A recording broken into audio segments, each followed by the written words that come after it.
যৌনকর্মী, যৌন কাজ করাকে ইসলামের পরিভাষায় জিনা বলা হয়।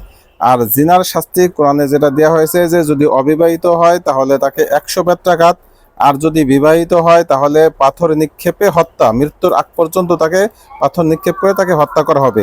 অথচ স্পষ্ট কোরআনের এমন একটা বিধানকে বৃদ্ধাঙ্গুলি দেখিয়ে বর্তমান নারী বিষয়ক সংস্কার কমিশনের যে অপদার্থগুলি আছে তারা দাবি করছে যে এই যৌনকর্মীদেরকে সামাজিক মর্যাদা দিতে হবে, যৌনকর্মীদেরকে লাইসেন্স দিতে হবে, যৌনকর্মীদেরকে শ্রমিকের মর্যাদা দিয়ে তাদেরকে প্রতিষ্ঠিত করতে হবে, এবং তারা যেন দেদারস এই কাজটা করতে পারে সেই সুযোগ নাকি তাদেরকে করে দিতে হবে।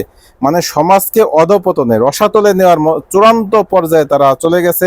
এমন একটা অপদার্থ কমিশন, এমন একটা অজ্ঞ বা একেবারে অশ্রাব্য, যারা কোনো বিষয়ে আমার মনে হয় না তাদের অভিজ্ঞতা রয়েছে, এবং তারা মনে হয় না সমাজের নারী নক্ষত্র সম্পর্কে তাদের কোনো আইডিয়া আছে, বা সমাজের মেয়েদের তারা কোনো প্রতিনিধিত্ব করে, বরং তাদের ন্যূনতম কোনো ধ্যান ধারণা নাই। তারা পশ্চিমা স্টাইলে এবং নাস্তিক্যবাদের, বা সহজ বাংলায় বলতে গেলে আমাদের যে তসলিমা নাসরিন ছিল সেই তসলিমা নাসরিনেরই অনুসারী এরা, এবং সেই চরিত্রই এরা লালন করছেন।